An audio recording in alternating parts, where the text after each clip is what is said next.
We will call this workshop into order, and Ms. Hebert, would you please lead us in the pledge? Yes, sir. Everyone will stand and join me. Put your hand over your heart.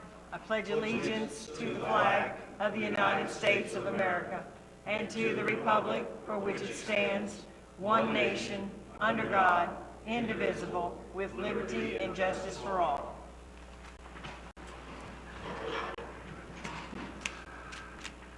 Okay, the mayor has been delayed, and Johnny will be here, we hope, shortly. Staff, I see that we have public comment. At this time, it's appropriate to open it up, right? Okay. Do we have any public comment on this flood ordinance? Please come forward. You can be first. Right in the eyes. Please state your name and your address. John Green, 3792. Sorry. John Green, 3792 Indian Trail. So the question is, do you want to change the VEs over in Holiday Isle? Is that what it is?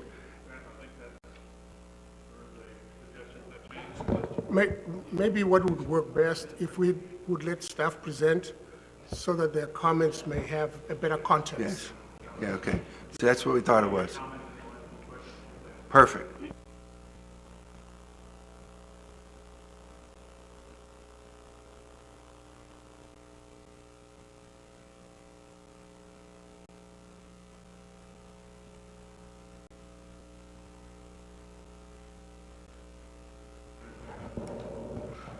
And that's what I'm recommending.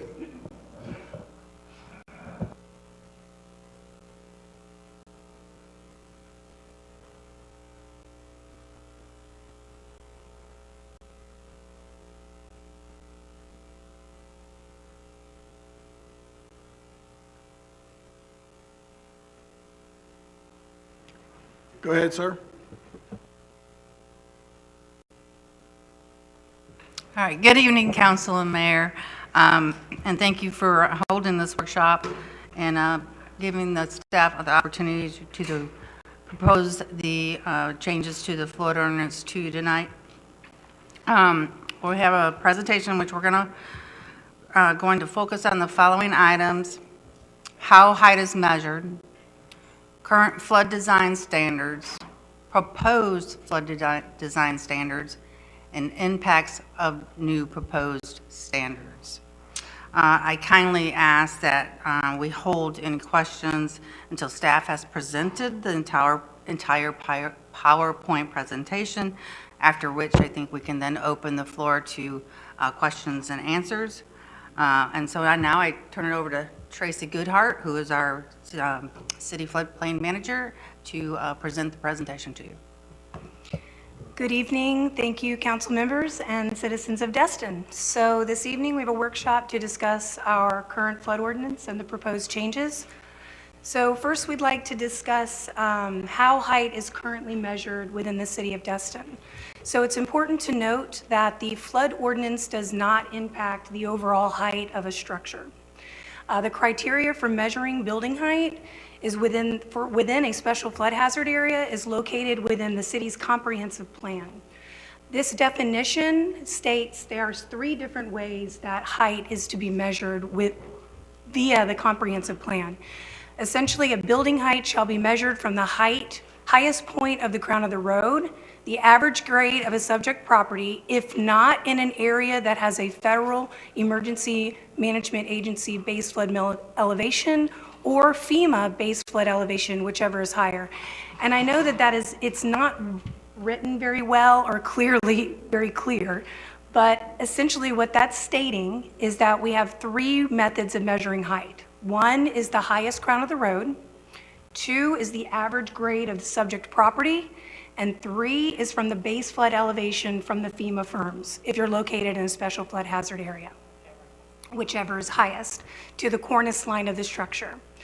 Now, currently, our 2-foot freeboard is considered in the overall height of all structures located in AE and VE flood zones, unless these structures are located in the South Harbor mixed use or the Calhoun mixed use districts, where the 1-foot freeboard is required. And this is our current flood ordinance. So next we want to talk about our current flood design standards. So there are three flood zones, three primary flood zones within the city of Destin. We have an AE flood zone, a VE flood zone, and an AO flood zone. Many of you are probably not familiar with an AO because this is a shallow flooding zone, and it's only concentrated along Gulf Shore Drive for the new effective firms. So let's talk about our current flood design standards. So below lists the design standards that are the same in both VE and AE flood zones. So right now, the city's current flood ordinance requires structures built in both of these flood zones to enclosed areas below design flood shall be used solely for parking, building access, or storage only. Building access and storage below design flood elevation, and just for clarification, I want you all to understand that design flood elevation is your BFE plus your freeboard. So essentially that would be your BFE plus your 2 foot of freeboard, okay? Is your design flood elevation. So per our current code or our current flood ordinance, as I stated, building access and storage below design flood elevation can be no more than 200 square feet, and only 70 square feet can be used for storage. In addition, these areas must be outfitted with engineered flood vents. Also, these enclosed areas, as stated, used for parking shall be enclosed with lattice, screening, or material that permits unobstructed flow of flood waters. In addition to that, there is a non-conversion agreement which is required that bottom level is not able to be converted into habitable space. So here is a list of design standards that are different for VE and AE flood zones, specifically where flood elevation is measured and where the use of fill is also used. So in VE zones, the building or structure shall be elevated so that the bottom of the lowest horizontal member shall be above base flood elevation plus 2 feet, or also known as design flood elevation, whichever is highest. Also, the use of fill material for structural support is prohibited in these areas. Now in AE zones, the design standards for this is what's different for AE zones. Building and structures I'm sorry, I'm getting all tongue twisted. I'm sorry, I apologize. So in AE zones, building and structures in flood hazard areas shall have the lowest floors elevated to or above the BFE plus 2 feet. So the difference of these two elevations is from VE, we're measuring from lowest horizontal. In AE, we're measuring from the finished floor. And in structural fill is also permitted in this particular zone. So here we'd like to talk about the firm changes and the impacts. So Holiday Isle is unique. There have been 4 firm updates since 1992. And with each of these updates, there's been changes to the firm, which affect how the overall elevation of the structure. And right now I can't see that, even with my glasses on. I apologize. So here, I'm going to read these bullets to you. There have been 4 firm updates since 1992. Flood zones and base flood elevations have changed with each revision. Revisions can negatively impact construction by creating nonconformity with current flood design standards, requiring substantial improvement or substantial damage review per our flood ordinance. And then also these revisions may negatively impact design and construction uniformity. So I know many of you all have heard about risk rating 2.0. So I have a few little snippets of information for that. Risk rating 2.0 will apply to all NFIP policies and renewals effective October 1, 2021. So last year of October 1, this became effective. NFPI, the National Flood Insurance Program, is moving away from premiums based primarily on a building's elevation, which is determined by that elevation certificate that's typically submitted, and its location inside or outside of the high-risk flood zone. The NFIP premiums will more accurately reflect associated risk, such as storm surge. In addition, Risk Rating 2.0 methodology considers proximity to risk, other sources of flooding, the amount of impervious on your lot and adjacent to you or in the vicinity, in addition to the cost to rebuild. Now, I'd also like to talk a little bit about our repetitive loss statistics for the city of Destin. From 1995 to 2020, there have been 365 NFIP claims citywide. Out of those 365 claims, 201 of them were on Holiday Isle. Those claims totaled more than $19.7 million, and this accounts for more than 55% of the overall repetitive loss claims for the city of Destin. These photos are from Hurricane Opal. Those of you who have lived here long enough to know will know that Hurricane Opal was a mess. So this was the council directive. The new FEMA flood insurance rate maps became effective March of 2021. The city flood ordinance is required as part of the National Flood Insurance Program and our community rating system participation. The city has been a part of this program since the 1980s. And the specific direction from council was, city council directed staff to determine how the new firm will affect development in Destin and to bring any proposed changes to the flood ordinance to city council for consideration. The proposed changes were presented to the local planning agency and they recommended this workshop. So now we'd like to discuss the flood design, our flood standard comparison. So essentially, this is a slide showing our current flood regulations up next to, side by side with our proposed. So as you can see, based upon our current, if you look at the proposed flood regulations, the only thing that we're changing different for the VE zone is we're identifying a coastal A. In addition to the AE zone, which would now be a non-coastal AE, because we have coastal AEs in Holiday Isle, and we have non-coastal in the northern part of the city. So with these non-coastal, these proposed flood regulations for the non-coastal, which would be the northern part along Choctawhatchee Bay, we're proposing to go back to use the 1 foot freeboard per the Florida Building Code. The elevation will still be measured from the top of lowest floor, and also they may utilize the engineered vents below design flood elevation. So you see where I've highlighted that, those are the changes essentially. So let's talk about the impacts of the proposed changes that we're implementing or we're proposing. So number one, FEMA flood elevation is designated in designated AE zones on Holiday Isle will be taken from the bottom of the lowest horizontal structure member rather than the finished floor elevation. So that would be one impact. Will the proposed changes to the flood ordinance affect the overall height of the structure? No. Height of the structure is measured and defined in the city's comprehensive plan.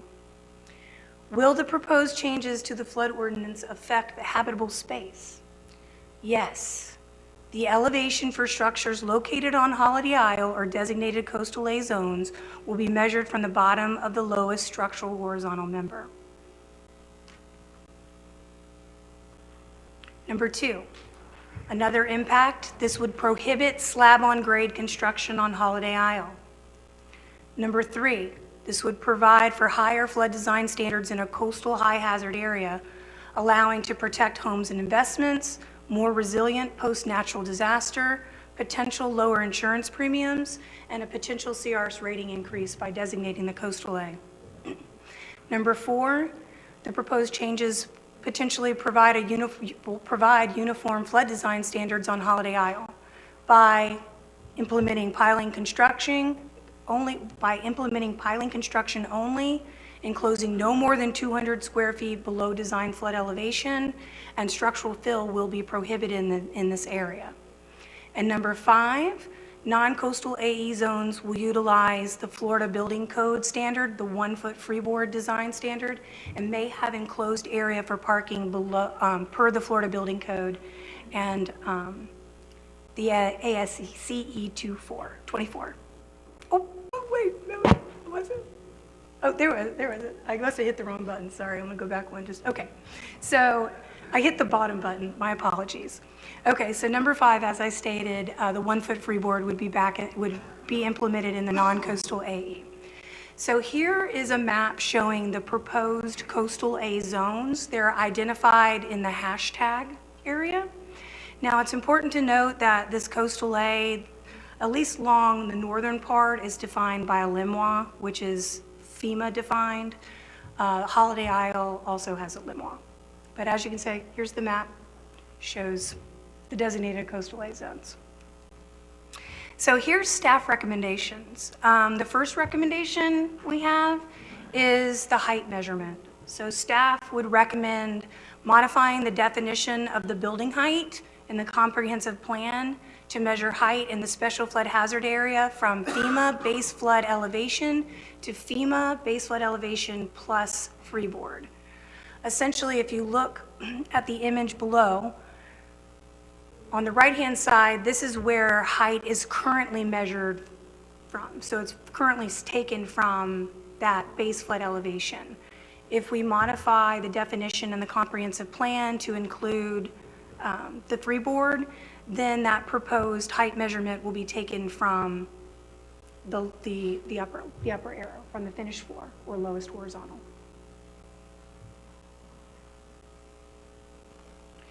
So as far as the flood ordinance staff recommendations, there are no changes to the VE flood zone design standards. We are proposing to designate a coastal A. This will provide higher design standards in a coastal high hazard area, and there is a potential increase in CRS ratings and a reduction in insurance premiums.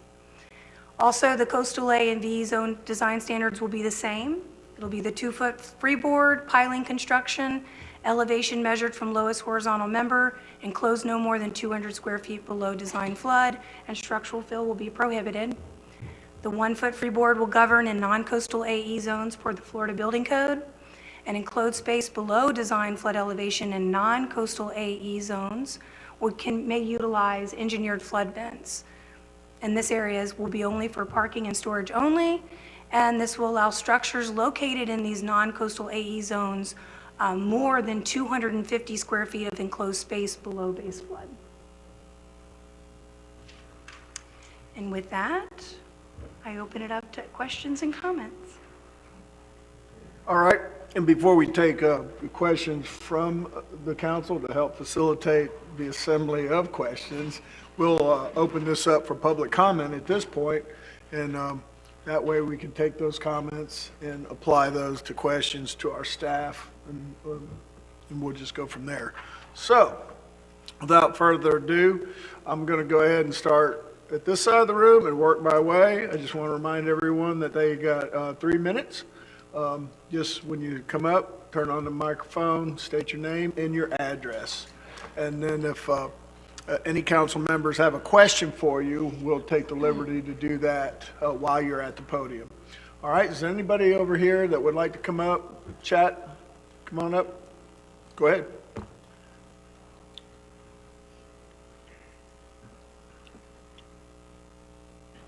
Just hit the button and state your name and address. Hello, my name is Paul Hartzog. I'm a general contractor. I live in Shalimar, but I build a lot of homes in Destin.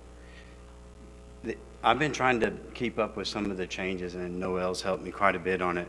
The things that I agree with, making the changes on the beach side, which is the V zone, but I disagree with a lot of the changes in the AE zones.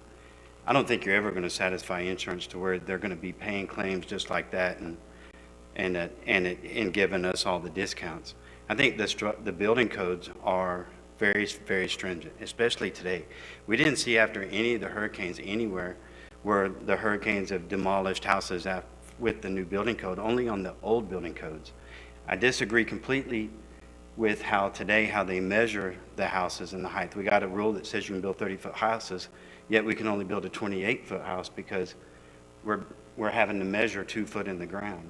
You know, I've got permits right now that I'm having to go back and redesign to build a 28-foot tall house, which is very difficult now to build 3-story houses, which are predominantly through Holiday Isle, is 3-story houses.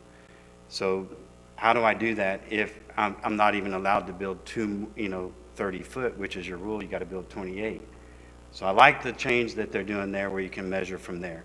I disagree with no structural fill in the A, as I understand the AE zones, because you can build a strong house. I mean, you don't see houses being wiped off their slabs in hurricanes in the middle of Holiday Isle. That may happen, I don't even see it on the beach side. You know, frangible slabs, piling houses, you know, where the slabs break away when all the sand disappears. We don't see the stormwater coming in and taking away all of our fill dirt. You know, I'm fixing to build a house on on Holiday Isle on one of the inner portions, and it is designed by the engineers to be stem wall, which has a footer designed to support the house and stem wall, and by standard structural fill, meaning you're filling the stem wall with the fill and building your house on top, and then just bringing your grades up to match the existing houses. I'm building next to houses where the driveways slope up to the houses and then go up. So now I'm going to be in a hole and everything else, or build on pipe. I mean, it's just going to be a unicorn house out, and you're already, 85, 90% built out on Holiday Isle. Now you're going to change out the houses, and these are going to be a little bit different.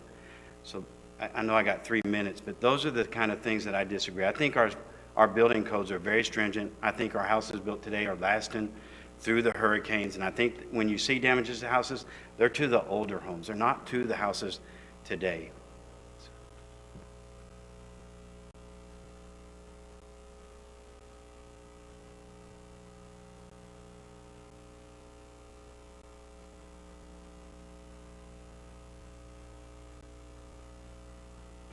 Yeah, who am I? Marcy Bell, 3 Gulf Breeze Court. I wasn't going to come tonight, but I decided that I had a couple of things that I wanted to state or ask. First of all, I was quickly going through the FEMA map while Tracy was speaking, and I noticed that the AO zone that she speaks about, it appears that it only affects 2 or 3 properties. It's not across Gulf Shore Drive from beginning to end, so I wanted to point that out. Let's see, she mentioned Hurricane Opal and showed the pictures. One thing I wanted to point out following him was that in 1995 in Hurricane Opal, that was 3 years after Hurricane Andrew. And the state of Florida made very strong, stringent changes to the building codes because of Hurricane Andrew. So here we are sitting 27 years later after Hurricane Opal. We also had Hurricane Ivan in 2004, and we've had several hurricanes, Category 1s, 2s, and 3s here and there. And I would absolutely say that Holiday Isle hasn't had a problem. In fact, I'm going to say it right here today. Holiday Isle's only flooding problem is in the city of Destin's right-of-ways every time it rains, and the city of Destin is doing nothing to address that. Nothing. You come down Gulf Shore Drive anytime we have a short, heavy rain or a long duration of rain, and our sidewalks are flooded, and they're in your city right-of-way. That's a problem. Let's see. I think that was it. Oh, no, I had 2 other questions. I had them on my phone. I apologize. So if FEMA was so concerned with Holiday Isle when they did, and they reduced the base flood elevation on most all properties on Holiday Isle when the new FEMA flood maps came out in March 9th of 2021, then why is that a problem now? I mean, if FEMA wasn't concerned about it, then why is the city of Destin concerned about it? Like, that makes no sense to me, and I'm sure it doesn't make a lot of sense to people sitting behind me. And also, if the city is so concerned with flooding, then why did they recently allow a property, 355 Gulf Shore Drive, which we've all talked about ad nauseum here, to renovate a garage space into a bedroom that is several feet below currently allowed standards, yet being advertised on a vacation rental to sleep 20-plus people? Thank you, Marcy. Anyone else from this side? Are you going to answer a question, sir? I'm not. How about that? I don't have the answer, so I'm not going to answer it. This is public comment period. This is not question and answer period. Anyone else? Come on up, one at a time.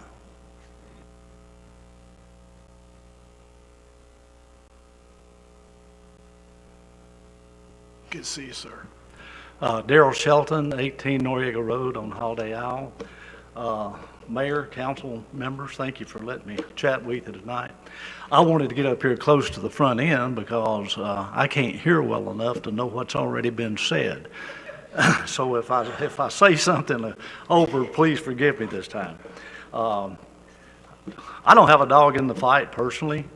Because I live out there. My house has been built for 16 years. I don't plan on going anywhere. I don't even think the short-term rentals can run me off. But one of the things that I think we're overlooking, and I served on the LPA when this came before the LPA, and I think I was instrumental, you can ask Chairman Wood, that in getting this thing kind of postponed until we could discuss it here in this forum, because I saw a lot of unintended consequences that night that it came before the LPA.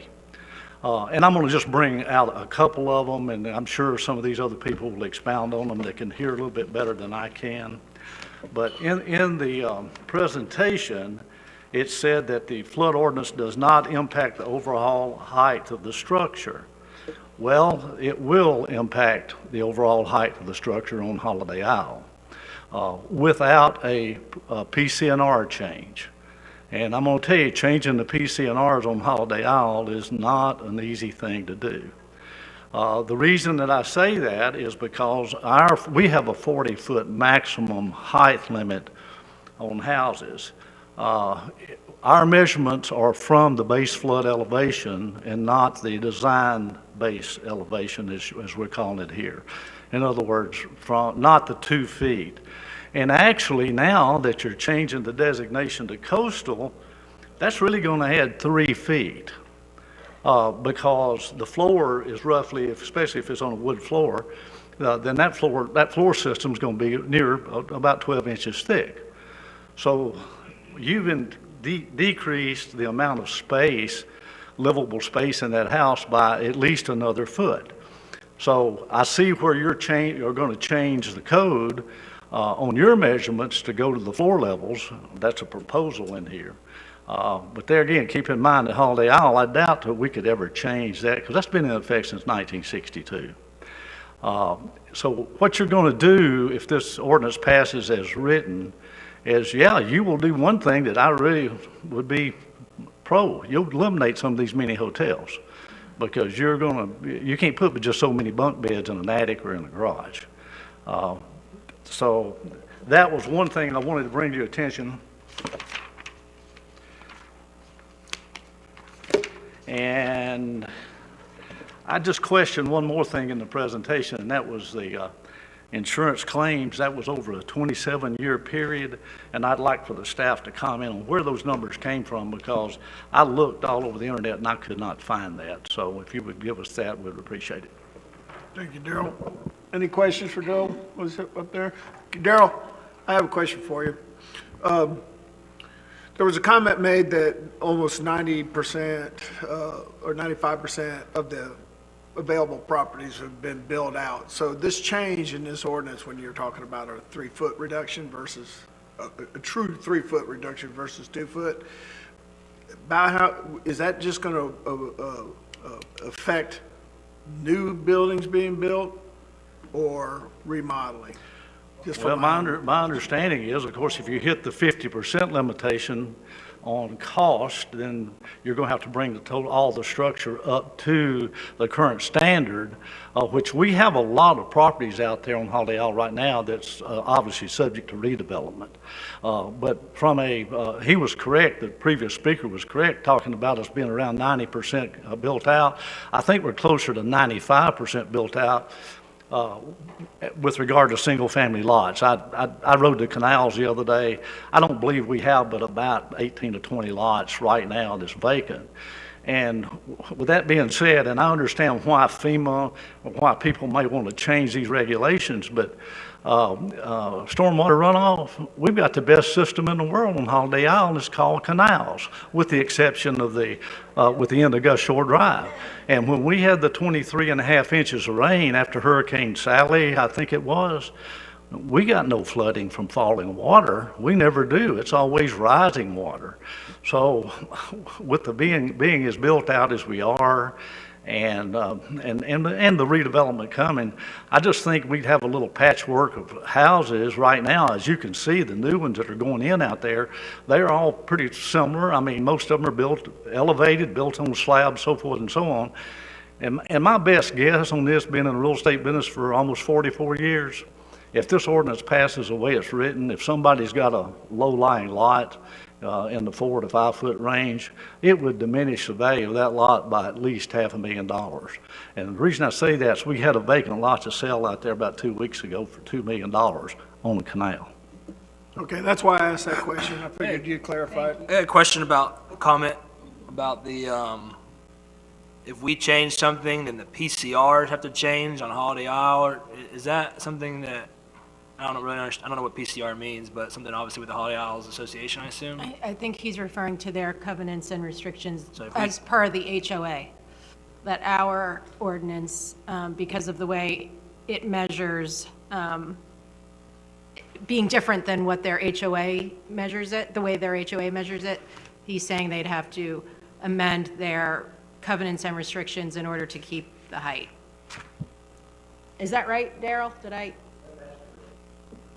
All right, does that answer your question? So if we change something, they don't have to change with us? I'm sorry. They I'm don't, just still we're not changing, confused. we're talking about changing our code. They do not have to change their covenants and restrictions. If this was passed, then he's saying they would have to change their covenants and restrictions in order to continue building to the height they currently build because of us changing the starting point where we measure from. Thank you. All right, next up, anyone? More than welcome to come up. Councilor Schmidt, can I say something? Not all of Gulf Shore Drive is within the Holiday Isle Improvement Association, correct? Okay, there's a point past the harbor pump where it begins, and this would affect all of Holiday Isle. Thank you, Michael, for that And clarity. the gentleman asked about the insurance statistics and the loss numbers. That is information we get directly from the National Flood Insurance Program Insurance Services Office. It's privileged, and we had to sign a couple of kind of like non-disclosure statements that we wouldn't share specific information about specific homes because it contains personally identifiable information. So we can't release that. It's not releasable. All right, thank you much. That clarifies that question. Go ahead, sir. John Green, 3792 Indian Trail. The comment is that when they're changing this from 2 feet to 1 foot, what's going on, I mean, it's real simple to me, is that whatever the elevation is that's out on the land now, there is a restriction on the height.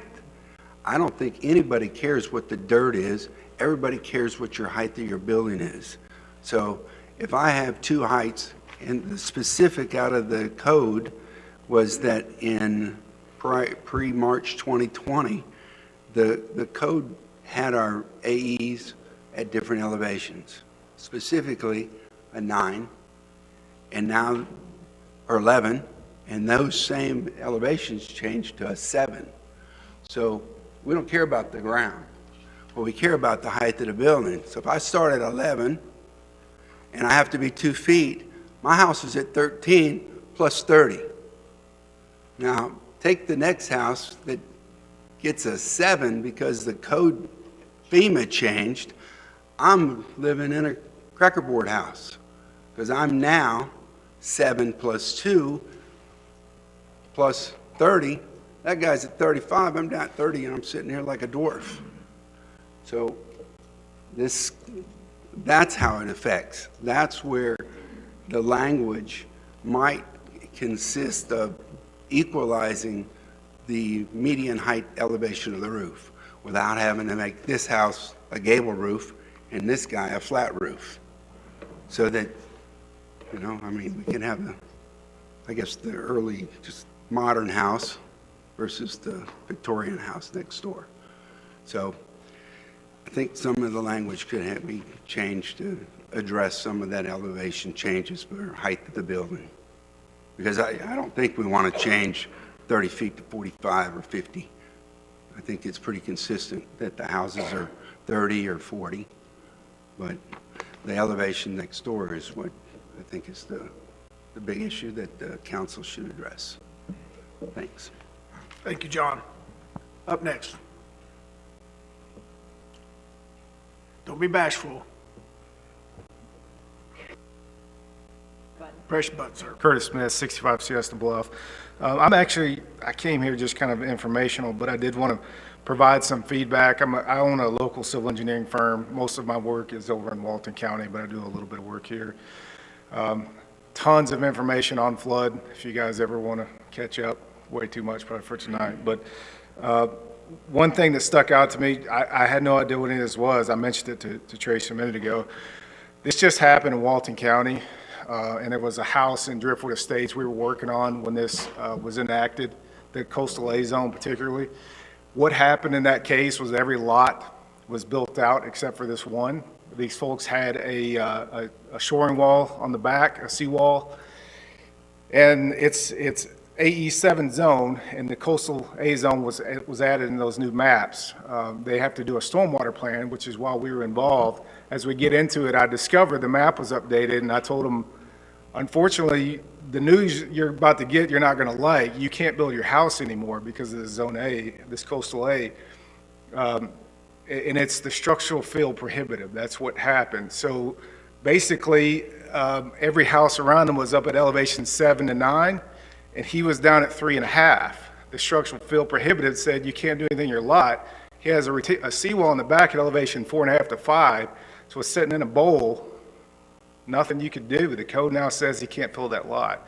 So he'd have to park a car inside of a bowl of water because of this regulation. So think about that. The structural fill is really the big key. You tie our hands as engineers. We can't design around that. If we can't fill it, we can't fix the problem. So think about that, definitely. Appreciate that. Just keep the thing on. Anyone else? Come on up. It's not roller ball, so you don't have to elbow your way. Just come on up one at a time. We want to hear, that's the whole purpose of a workshop, is to get the public input. So go ahead. Honorable Mayor and councilors, I'm Guy Tadlock. I live at 502 Noriego. And I too was at the LPA meeting when that Mr. Shelton mentioned. And this ordinance failed based on the recommended motion that was made to the LPA. It did not get a vote for a second. So it fell on its face. And then there was a suggestion that it be workshop before it come here. So that's the reason why we're here. Right now, it is unfortunate timing that this hits. We've just gone through a pandemic. To some extent, building has hurt. This flood map, firm as it's called, was originally published and put out in 2016. And we kept hearing every year, next year to be approved, the next year to be approved. But just last year, it was codified by the city of Destin in 2021. So 5 years, people have bought property, have sat on it, and had waited for this firm, this new firm, because the elevations were lower. Science actually changed the firm throughout much of Destin, and especially Holiday Isle. The FEMA base has actually gone down. Science has supported taking it down. My lot has gone from a 10 to an 8. So we don't exactly understand it, but I do know that through the last 5 years, the people that have bought property were planning to build their dream home, homes that would be a complement to the city of Destin and the tax base and to the short-term rental income. All of that is going to be affected by this. It's a little bit too much too soon, in my opinion. Now, the other thing that I wanted to mention, that if you look at this thing on its face, it's going to have a lot of unintended circumstances. You can't bring in field dirt to build your house on. You can't use structural fill. You can't build on a slab anymore. What if I build a swimming pool? If I put a swimming pool in, could I use that 100, 150 cubic yards of sand to level off my lot? Or do I have to haul it off the island somewhere? Same way with an inland slip. If I were to put in a boat slip, could I use that sand from the boat slip to build up the lot? I rode through Holiday Isle today, and, I rode through Holiday Isle today, and as Mr. Shelton mentioned, we got close to 20 lots. But as I ride through there, I look at the last, I'm going to say 10 houses that's been built on Holiday Isle. Those houses couldn't be built now. Under this new ordinance that we've got in front of us, they can't be built now. Essentially, these houses had structural fill that came in.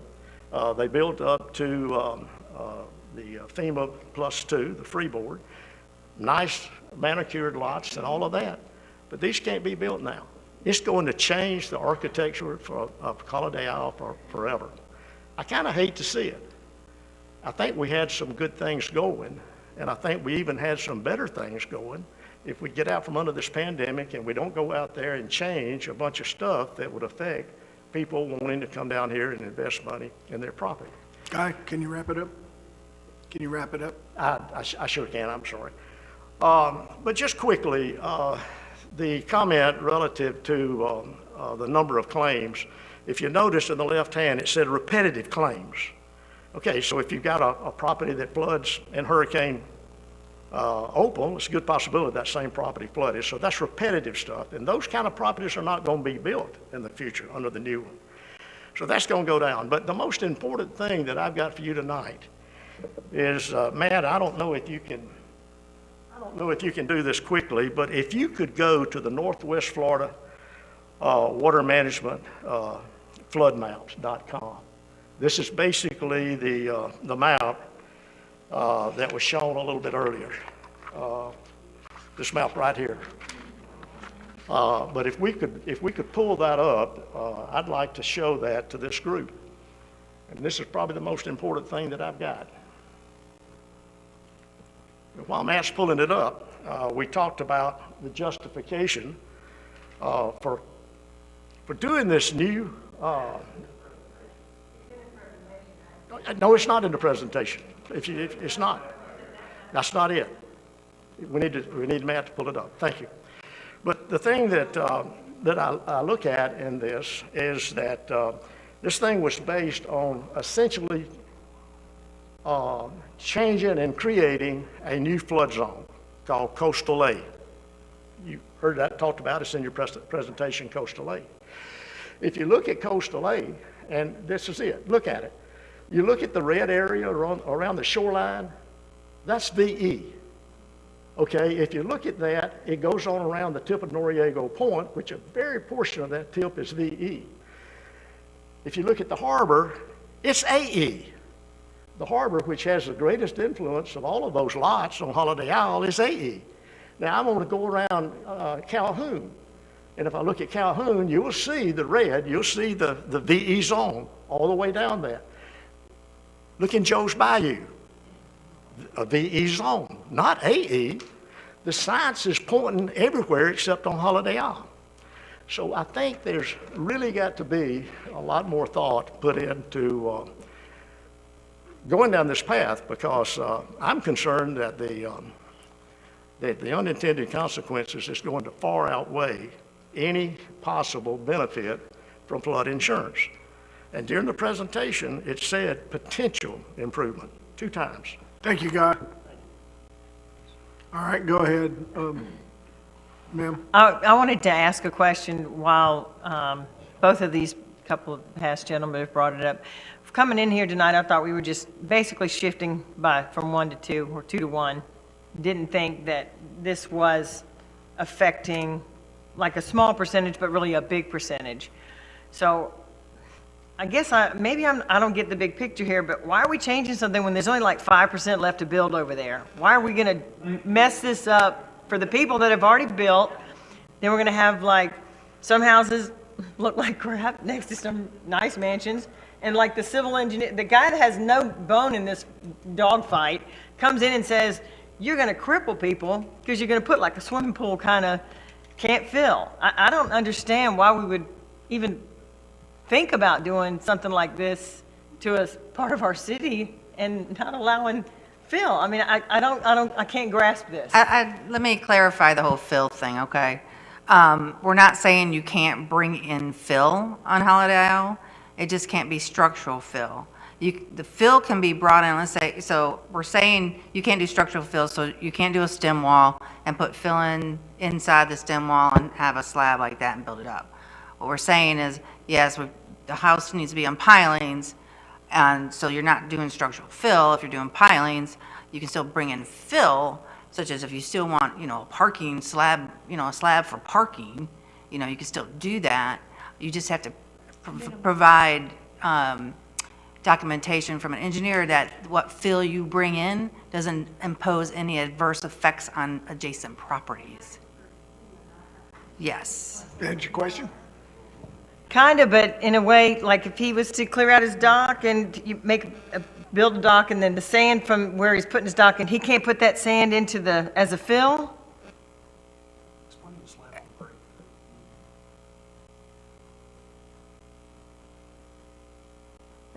As long as he's not using it as for structural stuff. You know what I'm saying? Yeah. I'm honestly, Like I a don't house get it. on, a house on slab, a slab on grade house, Okay, okay? So if a house is on slab, on a grade slab, you're not bringing in structural fill, it's on an existing grade. it's already on the grade. But if you build up a stem wall, like 3 feet high or 4 feet high, and then you put fill inside that wall all the way around, and then have a slab, that's structural fill. But again, it's still 5% of what's left on Holiday Isle. The rest is already. Well, not really, because remodels, if you remodel above 50%, so it could affect a lot of redevelopment buildings as well. Okay, this is not a workshop for construction building type things. This is a workshop to discuss our ordinance. I also want to remind everybody, there's no votes going to be taken today. This is a workshop to hear from y'all, the property owners and engineers and construction guys and our staff to talk about all the pitfalls or the benefits or the negatives. I've got a question I'm going to ask staff here at the end myself.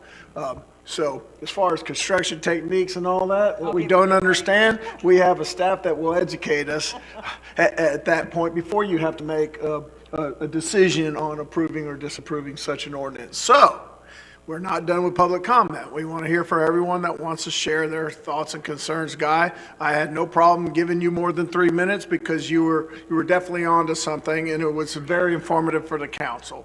We want to try to keep it to 3 minutes most of the time so the workshop doesn't go to 8 o'clock. So we have room for more people to come on up. If anybody wants to speak, we can at this time, and just come on up. State your name, address, and I'll give you somewhere around 3 minutes, or. Maybe Mayor, Council. Mike Ziegler, 516 Noriega.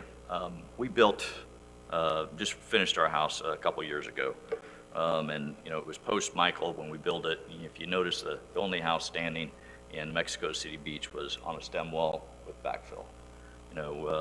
Our house was built with a stem wall, compacted, grade down below the elevation, compacted, tested, and a slab on top of that.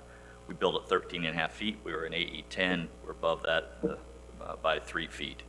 And I think it's one of the most soundest houses at that time when we built it in Holiday Isle. And like I said, look at the only house standing after Hurricane Michael, Mexico City Beach, was a stem wall house with backfill. And it points out the fact that Mr. Tadlock brought up the FEMA map, and none of Holiday Isle was on a coastal A zone. But you want to restrict all of Holiday Isle, not only the houses that are vacant lots from restricting building in, bringing in fill or stem wall construction, but every other house that isn't right now that needs to be remodeled is a 1980s, 1990s design. Somebody buys that house or that property, most likely they're going to tear it down and build something new. And you're forcing them to go to a pier piling construction, which, you know, if you look at Hurricane Michael, how many of those houses were left? Not too many. I think that we can look at the damages from the last few storms, and very few of those houses on Holiday Isle were affected. I know I've heard stories from Darrell, you know, watching the water in the storms, but very few of the houses. I don't think that the council should be considering changing Holiday Isle to a coastal zone A. Thank you for your time. Thank you, sir. Next. Don't be shy. I'm going to close it if no one else wants to come on up. Come on up. Yeah. After this gentleman right here, you can come on up, Paul. I guess it's still on? Yeah.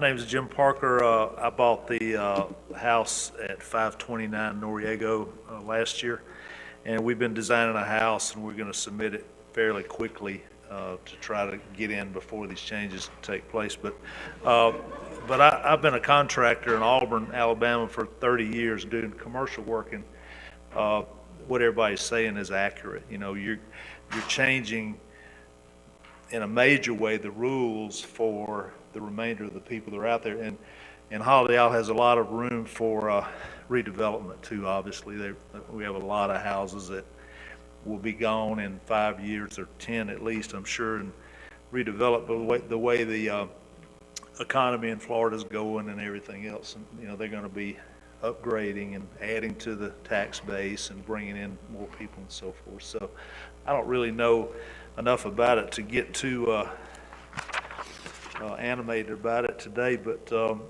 it sounds like further consideration needs to be taken on changing. I think it was going from an AE to an AO zone. Is that right? Or was it? A coastal. It would be designating a coastal A zone for Holiday Isle. Yeah. So that sounds like a pretty big change to me, but I think some further review would be in order for everybody. Thank you.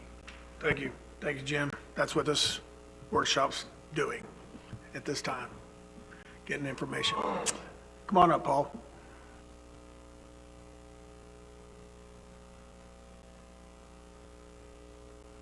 So I just was thinking, well, I forgot to say something when I was nervous, but a lot of people, when they think about the height of a home, you know, most houses out on Holiday Isle are 30 foot tall. So people think, well, I'm going to put 3 10-foot ceilings out. That's going to give me 3 floors. Totally incorrect. You know, back in the day, somebody a while ago mentioned 12-inch joist. We don't build with 12-inch floor joist anymore. We don't build with 14s or 16s anymore. I'm building 35 homes from here to Mexico Beach right now, and they're all beach and coastal and vacation rentals. The smallest floor joist on any of the houses I have designed are 20 inches. So you're gonna significantly lower the height of the homes from 3 stories to 2 stories. And one more comment. I also am a marine contractor, so I build seawalls, docks, marinas. I build houses. I'm kind of a mutt of construction.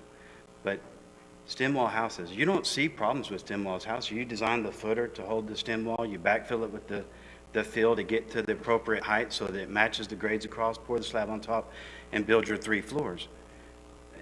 It's not wiping slabs and houses out into the canals.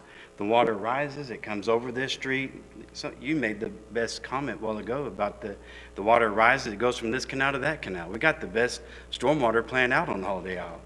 So piling houses, I mean, in Mexico Beaches, you didn't see a lot of piling houses either blowing off slabs. You didn't see slab on grades. What you saw in Mexico Beach damage, I'm building all over down there, was old homes, just like we saw in Navarre Beach when the hurricanes hit it 3 years in a row. It's all the old construction that's getting wiped out and all the new houses that are coming up. We have 0 problems with that at all, 0.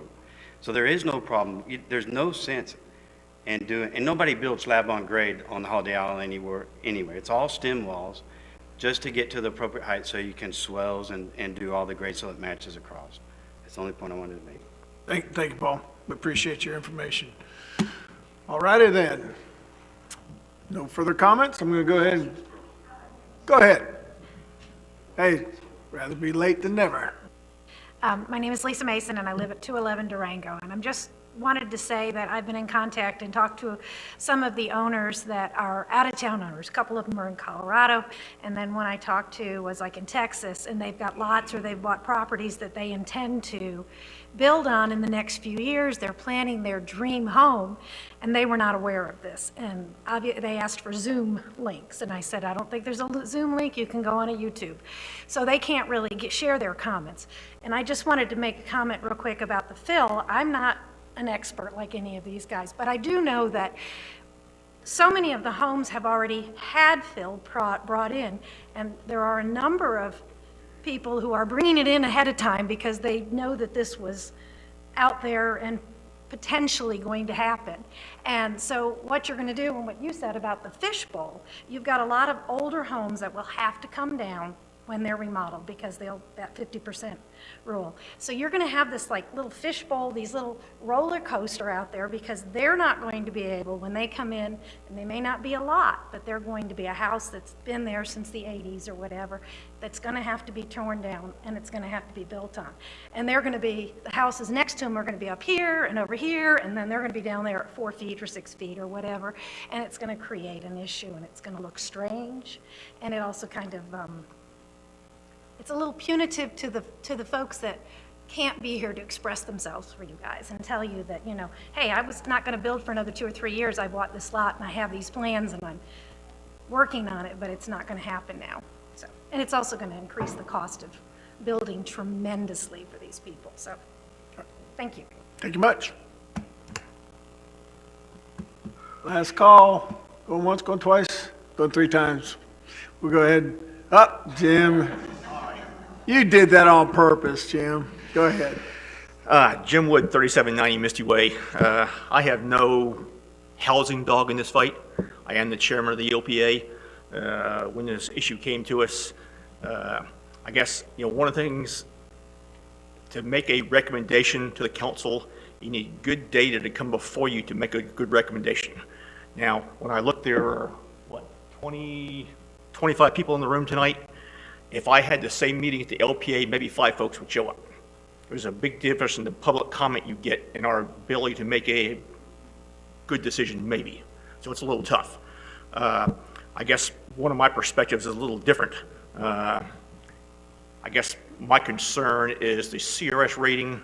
When you have damage and FEMA pays money and you thumb your nose to the guy with the pocketbook, sometimes he thumbs his nose back. And how much money we've gotten from FEMA over the years, thumb your nose ain't always a good thing. So again, I live not in a flood zone. I do buy flood insurance. I like buying the state the price that it's at, but that's another story. So, I just want us to be cognizant that there are ramifications for decisions. And when you live by the water or away from the water, things are different. I hate to see all of us that don't live by the water being affected by a decision on those that do. So keep all the rest of us in mind too. We'd appreciate it. Thank you. Thank you, Jim. That's a good segue into my question that I'm going to ask first, and then I'll look down the line here and see if our council members have. That was one of my first questions that stemmed out of some of the comments was, you always have to have good justification to make changes that are supposed to benefit the community, health, safety, and welfare of our community. That's part of our mission. So one of the things, that's what I wanted to ask was, what's the perceived savings for all of us, not just the landowners on Holiday Isle or people on Indian Trail, my next door neighbors that live on the bay side of my neighborhood. What is the motivation? Because I saw in the presentation, there was a couple comments about insurance and cost. So has FEMA given us have they wagged the tail or wagged their fingers, either one, of like, if you don't do this, this is what's going to take place? That's basically my question. Right, I hopefully can help you answer that question. We have some representatives that we work with the CRS coordination people. And I can't tell you how much we would save, but I can tell you that they did say that you do, because it's a point-rated system, that we would get more points for designating a coastal a hazard area. Up to 500 points? Up to 500 more points.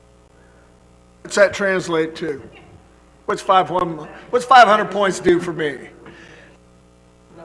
I'm 18 foot above sea level. Okay, the CRS program is rated from Class 10 to Class 1. Each class designation separated by 500 points. So if we have, currently we're a Class 6 with about 2,250 points. So this would put us at a Class 5, which would provide an additional 5% insurance premium discount. 25 total. Right now we're at 20. Okay, thanks for that answer. Well, I'll just look down this way and we'll work that way. Not to slight you any, Mr. Kevin, but go ahead. Any questions you may have for any individual or our staff? And they answered the question I had, under what gun were we to make these changes? It sounds to me like a 5% decrease in insurance rates is going to be a pretty poor exchange for the changes that we're going to give these people. And I've gotten pretty heavily into this issue over the years myself on some of the waterfront property that I was told I couldn't build on unless I went a certain amount up into the air, and I offered to sign an affidavit that I would not participate in the flood program because I didn't want that insurance anyway. It didn't matter. And so then I said, well, what do we do? They said, well, you can waterproof the areas below. And I finally found out what that means is turn it into a boat, and that wasn't, I thought, a good alternative either. So I've been through this, and I'm not sure a 5% savings is worth what it's going to cost in the long run. But as we move through, and we'll communicate, I hope, more with our friends from FEMA and from the National Flood Insurance people, and maybe their input could tilt me in their direction. But at the moment, if I were out there, I'd just pay my 5%. Thank you, Mr. Destin. Mr. Bagby? Thank you, Mayor. A couple of questions. When was the firm actually approved? I know the draft it was floated in 2016, but I didn't think, what was the actual? Yeah. March of last year. And who approved it? That's when the city adopted it, but when did the federal government adopt it? Okay, FEMA released that map preliminarily back in 2016. Right, I know that. And like the gentleman stated, it never kind of made it to the finish line until last year, when it was, I believe Okaloosa County adopted it, and then we adopted it. Okay. Go ahead, you guys speak. If I'm not mistaken, it was tied up at the legislative level. So once it was adopted. In Congress or state? Okaloosa County? Okaloosa County. Okay. Thank you. My next question is. Jim? I'm sorry.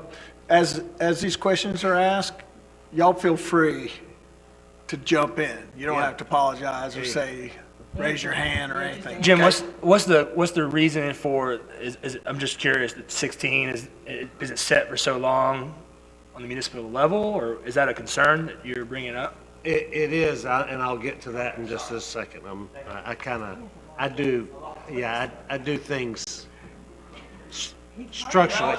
I'm an engineer, okay? I think one way. This is how I think, so you just got to get used to it. So we have the various zones, and now you want to create a zone, right, basically, on the coastal portion. So my first question on that is, why are you just saying the coastal zone? Just really Holiday Isle for that?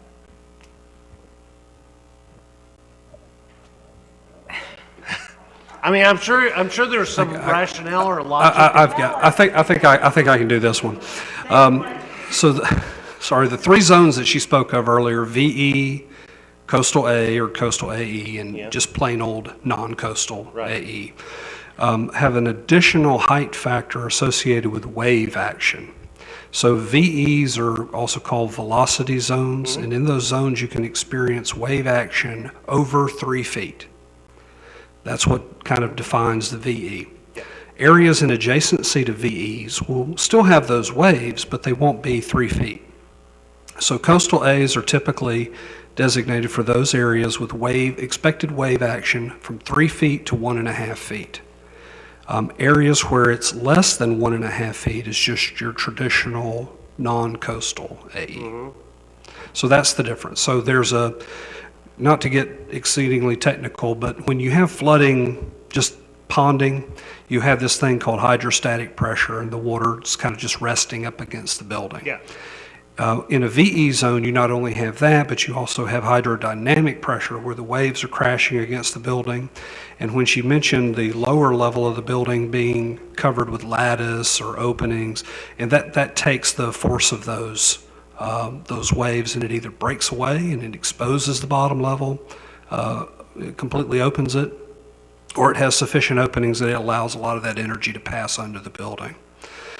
That's traditional piles, piers, and columns type coastal construction. The coastal A, you're still going to have that wave action. It'll be less than 3 feet, but is expected to be more than 1.5 feet. So you may have things like scour, you may have debris, you have erosion, things like that it could affect the structural integrity of the home if the storm, of course, is of a sufficient intensity and duration. So the purpose of the National Flood Insurance Program is to protect homeowners from encountering losses, life, property, etc. So kind of the difference between floodplain management and flood insurance, like Mr. Destin was referring to, is floodplain management basically covers construction, it covers regulation. After all that's said and done, that's when the insurance game begins. The insurance game changed back in 2012. Only took 7 years for them to react to Hurricanes Katrina, Rita, and Wilma that happened, years prior. I think that was 2007, so 5 years. A piece of legislation called the Biggert Waters Act was passed. What that did is traditionally older homes built before the floods maps were even produced were kind of given a subsidy. They didn't have to pay the full cost of admission for flood insurance coverage.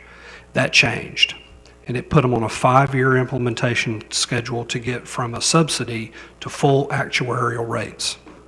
Well, there was a public outcry about that. So in 2014, there was a reform to the 2012 reform that took that over a 10-year period. What I'm saying is that insurance ultimately is what you're left with. So you'll have either losses associated with events, or you'll have premiums that you'll have to pay, and thank your lucky stars you don't have events. So it's building higher, building better, like that fella did in Mexico Beach. He had concrete walls in his house. He had concrete pilings deep. Yeah, he had concrete pilings and Yes. 1 foot thick concrete walls. He built a fortress. See, because That was an added also done this issue, okay. That was an added expense he incurred for viability, sustainability, resiliency. That was an election that he made. Right. But as you said earlier, and some of you all said earlier, if Holiday Isle is ripe for redevelopment in places, higher, faster, stronger, that's what we want. We want those homes on Holiday Isle to last. And when we have a Ivan, a Dennis, a George, a Michael, an Andrew, a Camille, a Katrina, we want those houses to survive. And how you do that typically is higher standards. I got that. Because I also have a little bit of experience, not as much as Mr. Destin in this, because this goes back to '84 and the Cobra zones, and this goes back to Tilly Fowler pulling Holiday Isle out of the Cobra zone, which should have never happened, okay? Because you look, I live in Crystal Beach, near where Curtis is, a lot higher than Holiday Isle, we're in the Cobra zone. We had utilities, we had a road, Highway 98, that Holiday Isle didn't. So I get, and I know this whole background, and I'm a little more sensitive to the insurance issue than maybe, because maybe I live closer to the beach or whatever, and my insurance is higher. But why not the north side of the harbor? So you put the coastal A zone on Holiday Isle, but you've got the same AE zone on the north side of the harbor that, in some spots I could hit a golf ball and hit it, but you didn't put it in a coastal A zone. We just don't have the losses in that area. And it's the height, it's Well, I know, yeah. But there's And some it's down higher. on the harbor. Significantly There's higher. structures down Now, on the there harbor. is some coastal A designated, not designated, FEMA designated coastal A areas along the northern shoreline Yeah. of Choctawhatchee Bay that are identified by FEMA. The coastal A zone.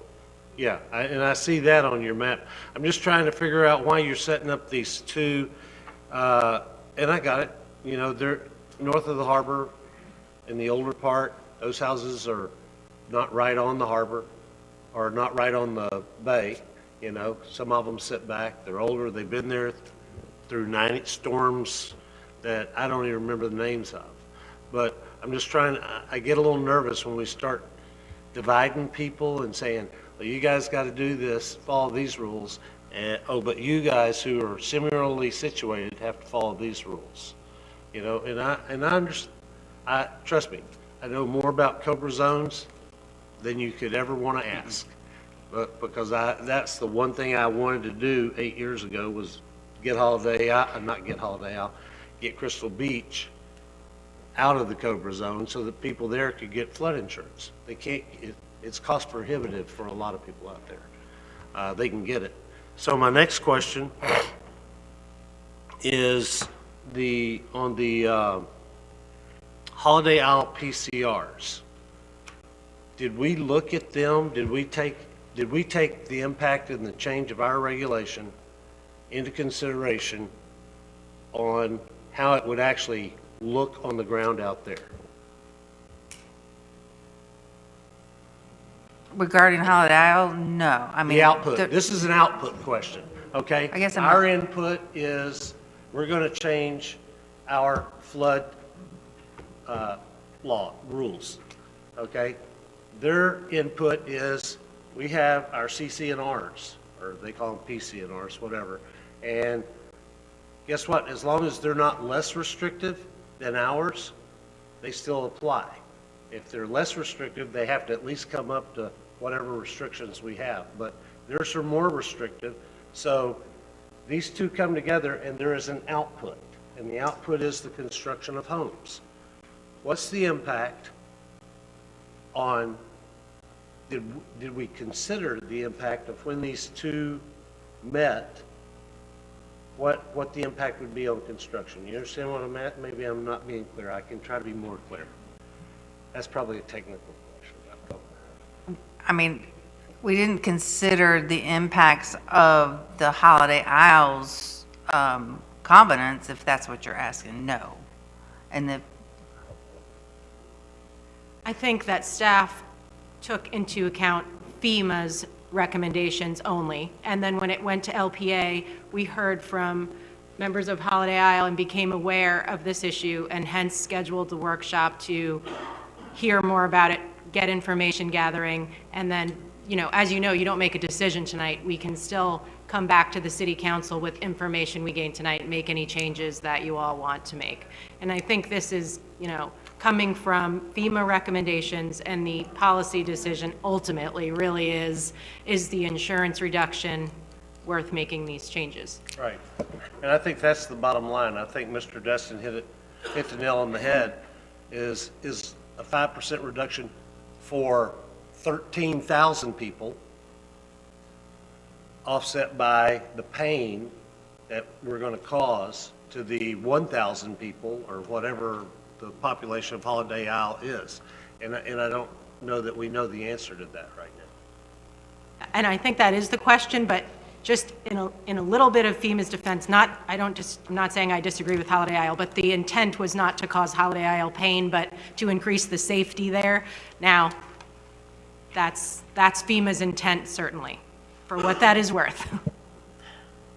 No, yeah, if that were our sole intent, I'm not saying that wasn't y'all's intent, but if that was FEMA's sole intent, they'd say, oh, you have to put everything on concrete pilings that are at least 30 feet deep.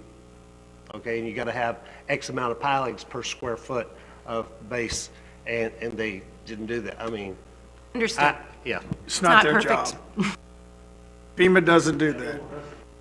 Brother works for FEMA. They don't do that. Ma'am, you got any questions other than what you already asked? No, I did, I'm still, I'm glad both of them brought up what they brought up and how they've said it, because I'm kind of on the same side as Dewey. I don't know if the 5%'s worth the hell we're going to put Holiday Isle through, or the dysfunction of the houses, so that's where I'm at. Kevin? Thank you. Please bear with me. You have a list too? I might have some Can't be longer than Jim. terms and phrases wrong, but that's what we're here for, is to workshop things, right? So FEMA's recommendation is to put a coastal A zone in the city, right? I want to clarify, FEMA did not recommend a coastal A zone, okay? This is FEMA, our effective maps became, the new maps became effective 2021. The council directive was for staff to review those maps and to bring back any potential changes or modifications to the current flood ordinance. So staff reviewed that ordinance and those effective firms and brought this information to you. Now, staff has consulted with both FEMA and the State Floodplain Management Office in regards to these changes, so they all are, vetted through FEMA and the state. We're here just to discuss as a community. It's also important to know that the community rating system is the community's program, right? So we as the community, you as the council, this is our program, and it's for higher standards and to protect property and lives, property investments. Gotcha. So, Okay? I'm sorry, maybe I problem. heard that from someone about it was recommended to create a zone. So, but you're saying it wasn't a recommendation to create a zone. So we're creating a zone and we're changing what you can do in that zone. None of that's recommended by FEMA. The map is what FEMA gave us. Y'all took the map and then created these things based on FEMA's map. For us to consider. Let me do another clarification. Well, I appreciate it, but that's why There I'm trying to get is clarity here. FEMA designated coastal A zones, the Get CAT that. zones on the map. However, we broadened that CAS zone, coastal area zone, to encompass Holiday Isle. Because there already was some a little bit along some of those shorelines, but we just broaden that zone area. So FEMA to already had a encompass. coastal A zone. There already was a coastal the A zone, map. yes. Holiday Isle wasn't included. Parts of it. If I can add one thing, okay, so what the public sees are the firms, the flood insurance rate maps. What the public is not privy to are flood losses and repetitive losses and histories of flooding for various structures. So that, you don't see that represented on the map at all, but you see what areas within Destin are most heavily affected by flooding. And like we do is we attempt to protect lives, property, and we recommend I get it. adjustments to the regulations That's to, down the road, 5 years, 10 years, 50 I'm just years trying to from walk now. through to understand what we're doing. So I have a lot of questions because I need to understand this impact and a lot of the details. So, I'm just trying to understand. So FEMA provides a map with a coastal A zone on the map. Why wouldn't they include Holiday Isle like we're including it when they provided the coastal A zone on the firm map? The maps are done on some certain, So our firms are modeled, and FEMA, essentially, they have what they call a LIMWA, which is your limited action, limited, moderate wave action. And that's that area that Michael was speaking to in reference to that 1 to 3 feet of wave action. And that's that coastal A, that CAZ zone. Now, on the FEMA maps, that has been clearly identified. Now, communities that participate in the community rating system may take those firms and look at those LIMWAs, and they may apply higher standards in order to protect property, life, and investment. So in this case, looking at the history of repetitive losses in Holiday Isle, its location being a coastal high hazard area, I mean, it is a little more, and just for resilience, city staff is bringing forth these recommendations. I get it. Maybe I'm not asking the question correctly, but I think I heard you say that FEMA on the firm map has coastal A zones. Yes, we do have coastal So A they zones. took it upon themselves to put certain parts of our city in a coastal A zone. That is correct. They could have also put Holiday Isle in a coastal A zone. They could have. But they did not, right? Okay, thank you. I just want to make sure. So, I'm with your line of questioning. building a house, stick walls? Stem walls, thank you, not a builder. So, if I build one today, yesterday, last year, 2 years ago, I think I could put a stem wall up, bring in the fill, structured fill, and build it like that. And then I guess what? I'm going to have maybe 8 to 10 steps going up to my house possibly, or something like that, or 5 steps, whatever. Steps will be going up to my house, right? So then we change this. I'm building a house. I no longer have the wall stuff with the fill in it. Now I'm doing what instead? pilings. So I'm putting wood pilings on it. And so, I can put wood on, or I can put wood pilings on it? I can put wood pilings. You can put wood pilings. I'm just asking what I can't, I don't have to put concrete, pilings. but I can put wood. So I put wood pilings on it, and we put the lattice around it, that you're saying lattice or something that makes it pretty. And so the reason why so that's stronger? Is that the thought process? That's a stronger, water's going through the pilings. It's not washing away the house. Because potentially with the stick fill, we'll wash it away, possibly? Possibly. Gotcha.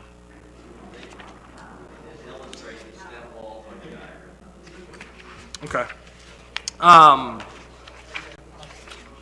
appreciate you trying to walk me through that. You're welcome.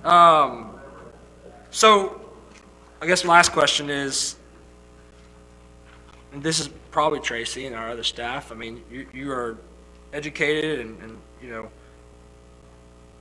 the numbers, the feet of why we're building, why we're wanting to change what we're wanting to change. I mean, is that just research and data that you compare?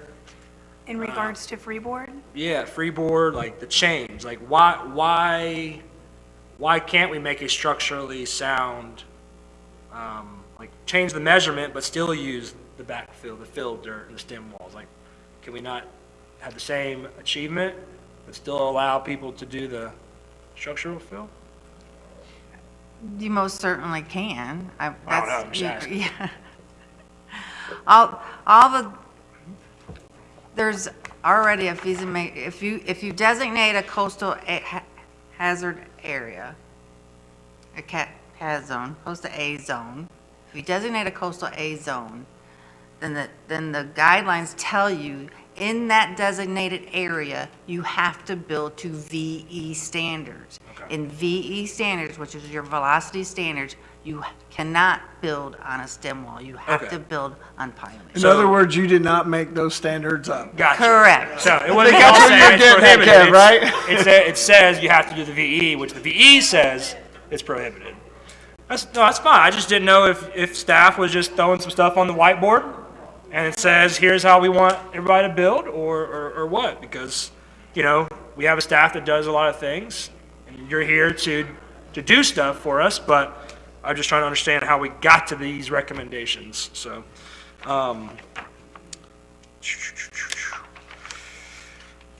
Yeah, I think I'm good right now. Thank you. Jim? One question.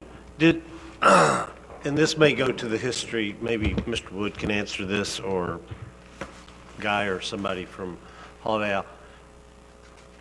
Did we get together, to me, listening to everybody, there's a solution waiting to be found here, you know? And maybe we couldn't find it at the LPA, and maybe that's why it got kicked to the workshop. Maybe that's what Guy was explaining. But to me, it seems like it's not that hard.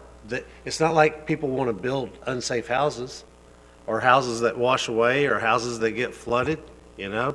Now, they probably can't afford to all build on concrete pilings. I certainly couldn't rebuild my house on concrete pilings right now. But where is the solution?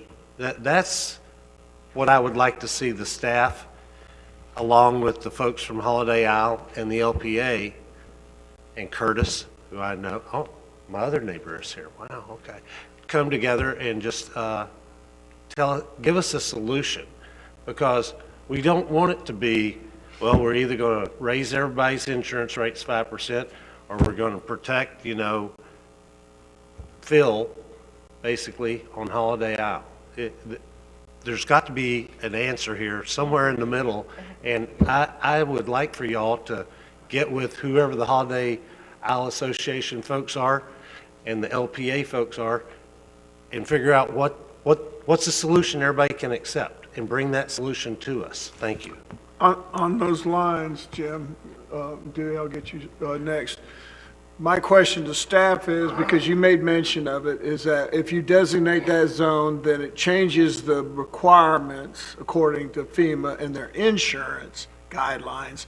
So he's trying, you know, we're talking about trying to find a compromise. Is there room for compromise with them on that type of issue, or if we designate that zone, that removes the compromise aspect of it? That's the question I had before we go any further. I mean, certainly, we do not have to designate that coastal A zone on Holiday Isle. That's just a proposed staff, some staff proposed to help, you know, with gaining points towards the community But rating. if the council decided to do that in the interest of better construction and saving people, if they did accept that recommendation, does that tie our hands to the constructions that can take place? So it's an either-or solution versus a... What if we could give them more height? If we made them lose that? That's not the problem. Not the problem. It's that the zone minimum requirements by FEMA is the issue here. Go ahead. And let me drill down on that just a little more, Mayor, and I'd like to say the recommendations brought by the staff were brought with the best of intentions. Sure. The intention is to try to make things built out there that are going to withstand the storms. The prohibition on the stem wall construction, is that a FEMA prohibition?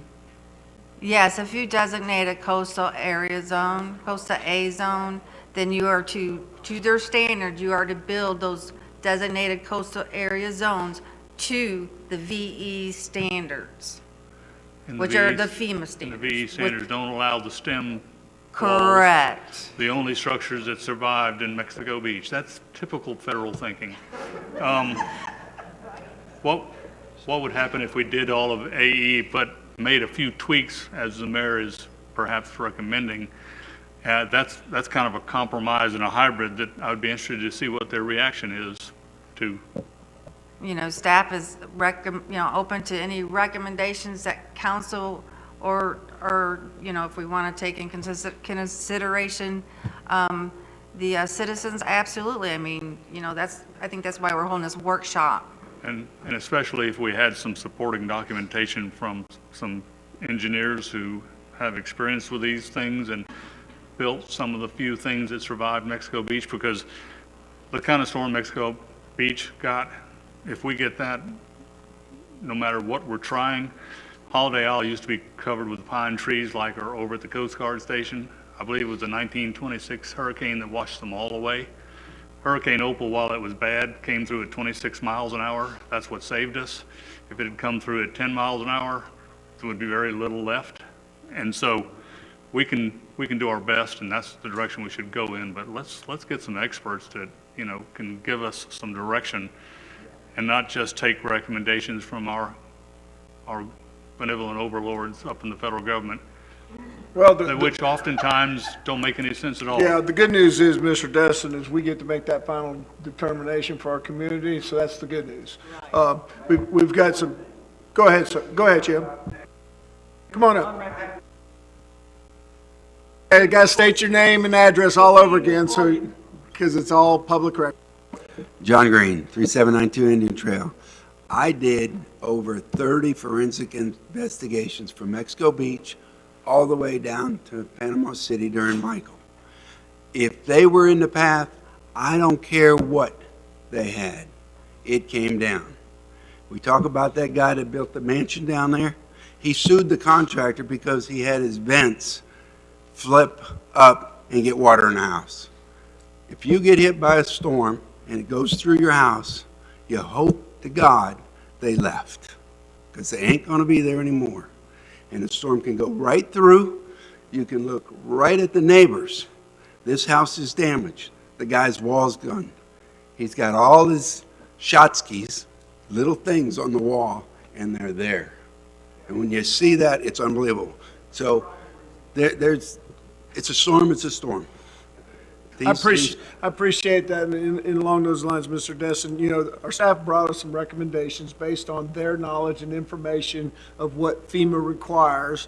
The good news is we don't have to adopt them if we don't decide to.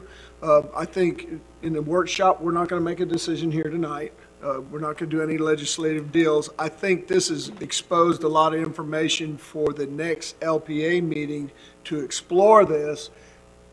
Make some of the changes that we're talking about, give us options A, B, and C, adopting it, not adopting it, or some other type of revision behind that. That's what the staff can probably produce for the LPA, and let our citizen panel with input from the community bring a recommendation, and then we can, when it comes up on, we can take the issue up again. The public can come back up here and make their final comments before we make a legislative decision. And in the interim, but I think between all that, then we're going to get all the education we need to make a good, comprehensive discussion. Go ahead, Kevin. The gentleman that spoke about the Walton County property, and there's other mentions about if we change it, the thing that, you know, my house is this, and the neighbors, and things like that. Can you explain that? Is that what would happen? Because if I'm still building the same height, but I'm just now on pylons, how am I having this roller coaster thing? Yeah, it's already done that out there because of the flood map changes over the years. I mean, that's why we had the maps back there for people to get up close. So from, you know, the early map of 92, it was, you know, this elevation, and then it changed, it went to this elevation, and then we went to this elevation, now we're back down to this elevation. So we're already doing that. So the current house that's there on the backfill stick stuff, if I'm building next to him under these new standards, what am I looking at? I mean, what is it that the base flood elevation. But I'm on stilts, right? I'm off the ground, right? Exactly, but you're still, because the way the height is written in the comprehensive plan, it says that you take from the highest crown of the road, you take from the average grade, or you take from base flood elevation, whichever is higher. Okay. So most of the properties out there were higher than the crown of the road, so they were using the BFE to measure, now to get my 30 feet, wherever that 30 feet is from that base flood. Okay. So that's why a lot of this out there is already in place And that's a fine line. I think I understand, I think it was Paul that mentioned that. That's a tough one to come up with a happy medium across the board where everybody has the same height in a circumstance like that, you know? Okay. So. Thank you. Maybe that could be an intent in further legislation. Go ahead. Thank you, Mayor. And thank you, Kevin, because you kind of touched on what my question was, is how were we with this elevation and how has it changed over the years? And I appreciate all the work y'all have put into this, and I know that, you know, you were going by, hey, we're looking at FEMA, this is what we got to do, this is how we have to regulate, this is the numbers that we have to put on it. So thank you for all your hard energy, time, effort to make this presentation to us. Don't take it negatively that we're up here going, what? You know, what, 5%? We know 5% is a lot of money to a lot of people, but we also want to look at our other, you know, portions of residents that this is a huge thing. Their whole neighborhood, their whole area is going to take a beating at this. And we want to do the best we can for everybody involved, all of our citizens, all of our taxpayers. We want people to be happy at the end. So I'm glad that we're going to continue to let y'all mediate and figure out something that we could probably do that could make it easier and still meet the FEMA guidelines and not jack up their housing developments. So thank you for what you've been doing so far. Appreciate it. And Mr. Chairman, I appreciate you're here because now you've heard the entire discussion, front, bottom, top, side. So when you guys come back to address this situation with revisions and recommendations from the staff, that you have the information and the input that you were so sorely lacking that led to this workshop. And the folks that are here will understand that the importance of our citizen advisory panels, because when they do meet, I would hope that you would have the same turnout or close to it, or have representatives that share those thoughts when they do their final deal, and then they'll bring those recommendations to us, and we'll bring it up again. And the good news is, like I said, it will be an agenda item, and you will have the time to, the opportunity to remind us everything that you've said here tonight, and you may have figured out some more stuff you'd like to add that would make an impact on the decision that this council's got to make. So I want to thank all of you for being here. I wish this many people would show up to all our meetings. You know, that's an open invitation, you know, because our community is only going to be as good as the people that participate in the development and the things and the ideas that generate out of this dais. So I just want to thank everybody. Any council members have anything else to say? If not, I'm going to adjourn this meeting. Meeting adjourned.